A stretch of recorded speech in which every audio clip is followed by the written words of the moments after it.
Hello, my most amazing artists. I'm coming to you finally. I miss you guys so much, and I wanted to make you guys a video to go along with your lesson in your packet for this week. So, you guys are supposed to be creating a letter art that has patterns in it. Very easy.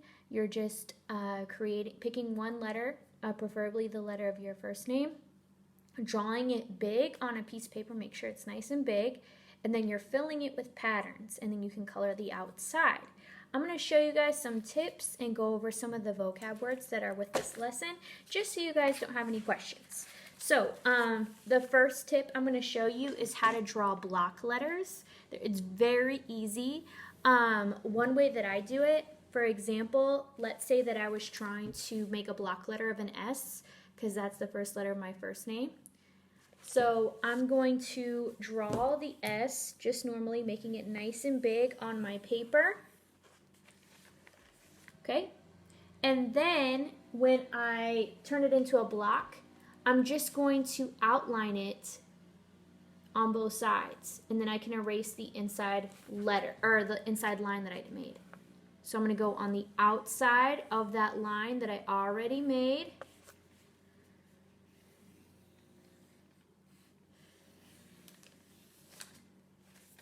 And then, so I went on the outside, I just outlined that line, and then I can erase that line in the middle, and I have the block letter. And if you guys have like black markers, you can outline your line like we always talk about in class to make it pop. Okay? So, there you have a block letter. All right? The next thing that your lesson covers is positive and negative space. And I know that sometimes that idea can get confusing. So just simply the positive space on a work of art is typically the content or the main object of that artwork. So in this instance, my hand is the positive space. And you can also check to see what's pushing out into the space around it. So the fingers are pushing out into the space of the paper. Another way to figure out what's positive and negative, if I cut my hand out, because it's the main part of the paper, whatever is left, the extra, would be the negative space. And it's pretty cool when you guys look this up. Like if you look up positive negative spaces on Google, there can be some really complicated versions of positive and negative space, but artists sometimes use positive and negative space to create optical illusions. And some of them are pretty trippy. So that would be a fun thing to look up just to get some ideas. While I'm cutting this out, I'm also going to cover the idea that you're filling your letter with patterns.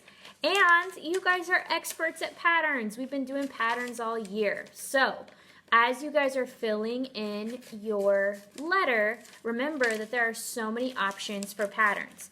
I'm also going to include a handout with this video that will help you think of maybe some more ideas for patterns if you have kind of forgotten or gotten rusty on ideas, okay? So remember, this is positive space.